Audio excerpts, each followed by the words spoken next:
नमस्कार, मैं Nikita Rastogi. DNP India में आपका स्वागत। हम नजर डालेंगे बड़ी खबरों पर, जिसमें आज बुलेटिन की शुरुआत करेंगे भारत की सक्सेस स्टोरी से। बताएंगे कैसे हमारा देश बड़े बड़े देशों को पछाड़ रहा है। फिर बताएंगे कैसे सांसदों की होगी अब चांदी ही चांदी। फिर बताएंगे अवैध मदरसों पर क्या कार्रवाई करने की तैयारी में है पुष्कर सिंह धामी। उसके बाद बात होगी 8वें वेतन आयोग से कौन से कर्मचारी होने वाले हैं बहाल। आखिर में दिखाएंगे stand up comedian Kunal Kamra के विवादित बयान पर सीएम फडणवीस ने दे दी क्या खुली चेतावनी।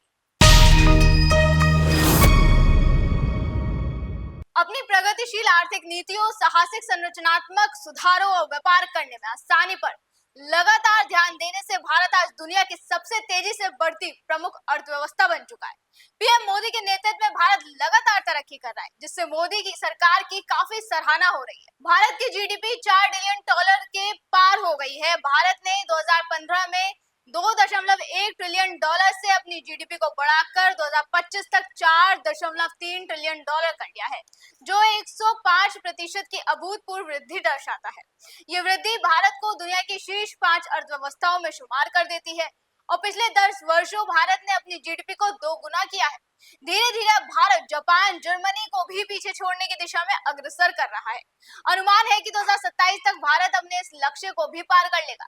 बात करें दूसरे देशों की, तो चीन ने इसी अवधि में 74% की जीडीपी वृद्धि दर्ज की है, जो 2015 में $11.2 ट्रिलियन से बढ़कर 2025 में $19.5 ट्रिलियन हो गई। हालांकि पहले अनुमान थे कि चीन अमेरिका को पीछे छोड़कर दुनिया की सबसे बड़ी अर्थव्यवस्था बन जाएगा, लेकिन महामारी और संपत्ति क्षेत्र में चुनौतियों के कारण ये संभावना पूरी नहीं हो पाई। वहीं इसी तरह से पीएम मोदी का 2047 तक तीसरी बड़ी अर्थव्यवस्था का लक्ष्य भी अब पूरा होते दिखाई दे रहा है। देश के सांसदों के लिए एक बड़ी खुशखबरी आई, जिससे अब उनकी चांदी ही चांदी होने वाली है। सरकार की तरफ से अब सांसदों की सैलरी बढ़ाने का फैसला लिया गया है। केंद्र सरकार ने सांसदों के वेतन और भत्ते में बढ़ोतरी की है, जिसके साथ ही पूर्व सांसदों के पेंशन में भी इजाफा किया गया है। इस फैसले में बड़ी बात यह है कि ये बढ़ोतरी 1 अप्रैल 2023 से ही प्रभावी होगी। वहीं अब सांसदों को हर महीने 1,24,000 रुपए मिलेंगे, जो पहले 1,00,000 रुपए थी। इसके अलावा सांसदों का दैनिक भत्ता भी बढ़ाकर अब 2,000 से 2,500 कर दिया गया है। इसके अलावा पूर्व सांसदों का पेंशन 25,000 से बढ़ाकर अब 31,000 रुपए प्रति माह कर दिया गया है। बता दें कि ये बढ़ोतरी संसद सदस्यों के वेतन, भत्ते और पेंशन अधिनियम 1954 द्वारा प्रदत्त शक्तियों के तहत किया गया है। सरकार ने वेतन बढ़ोतरी से जुड़ा नोटिफिकेशन जारी कर दिया। अगर सांसदों को मिलने वाली और सुविधाओं की बात करें, तो सांसदों को फोन और इंटरनेट के इस्तेमाल के लिए सालाना भत्ता भी मिलता है।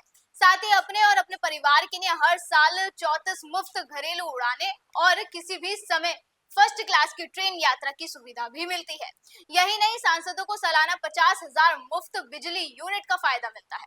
साथ ही सरकार उनके आवास और रहने की व्यवस्था का भी ध्यान रखती है। अवैध मदरसों को लेकर उत्तराखंड की धामी सरकार एक बार फिर हरकत में आ गए हैं। बता दें, उत्तराखंड सरकार अवैध रूप से संचालित मदरसों पर सख्त कार्रवाई के बाद अब उनकी फंडिंग की गहन जांच करने जा रही है। मुख्यमंत्री पुष्कर सिंह धामी ने अधिकारियों को सख्त निर्देश दिए हैं कि अवैध मदरसों को मिलने वाले धन के स्रोत की पूरी जांच की जाए और रिपोर्ट सीधे मुख्यमंत्री कार्यालय को सौंपी जाए। सरकार को संदेह है कि इन मदरसों को हवाला या दूसरे देशों से फंडिंग मिलती है, जिससे लेकर व्यापक जांच की तैयारी की जा रही है। प्रदेश में पिछले 1 महीने से अवैध मदरसों के खिलाफ प्रशासन का कड़ा अभियान चल रहा है।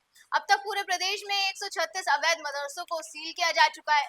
इन मदरसों के पास ना तो पंजीकरण के वैध दस्तावेज थे और ना ही उनके संचालन का कोई अधिकृत प्रमाण था। कहा जा रहा है कि उत्तराखंड में 500 से अधिक अवैध मदरसे संचालित हो रहे हैं, जिनके बारे में प्रशासन को कोई जानकारी नहीं है। सबसे बड़ा सवाल यह है कि इन मदरसों का संचालन कैसे हो रहा है और शिक्षकों व कर्मचारियों का वेतन कहां से आ रहा है। 8वें वेतन आयोग के गठन को जब से केंद्र सरकार की ओर से मंजूरी मिली है, तब से सरकारी कर्मचारियों के बीच खुशी की लहर है। लाखों सरकारी कर्मचारियों को उम्मीद है कि 8वां वेतन आयोग लागू होते उनकी सैलरी में अच्छा खासा इजाफा हो जाएगा। हालांकि कुछ विभाग ऐसे भी हैं जो 8वें वेतन आयोग के अंतर्गत नहीं आएंगे। दरअसल जो भी कर्मचारी पब्लिक सेक्टर अंडरटेकिंग या किसी ऑटोनॉमस बॉडी के कर्मचारी होते हैं या फिर हाई कोर्ट और सुप्रीम कोर्ट के जज होते हैं, वो पे कमीशन के दायरे से बाहर होते हैं, यानी इन लोगों पर वेतन आयोग लागू नहीं होता।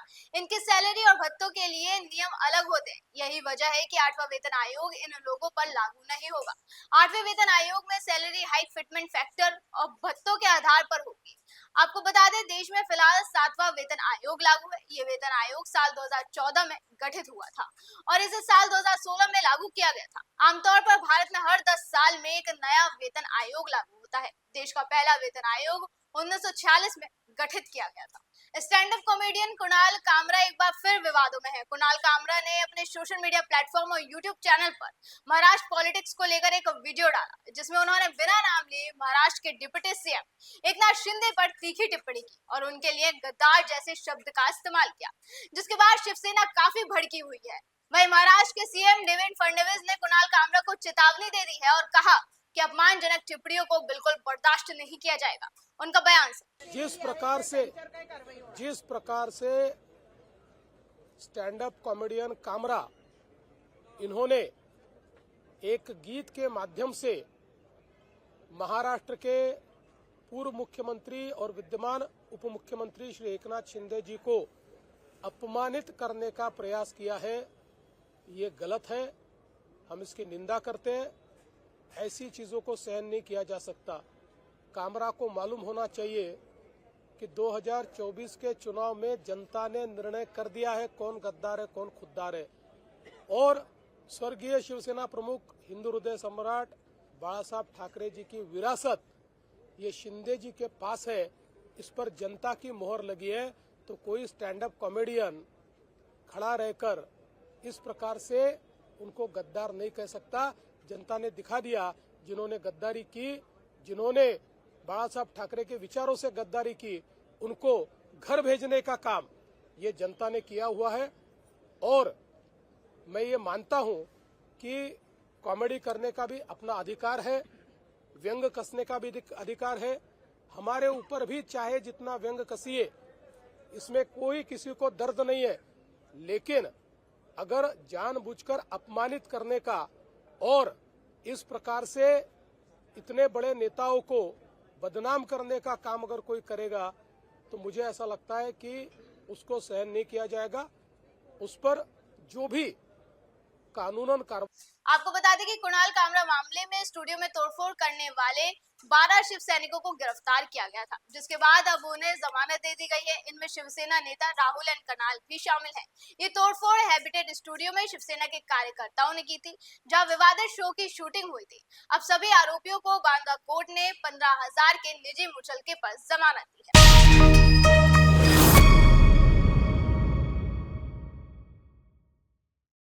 ऐसी तमाम बड़ी खबरों पर हमारी बनी रहेगी नजर। आप देखते रहें DNP इंडिया, हर खबर भरोसे के साथ।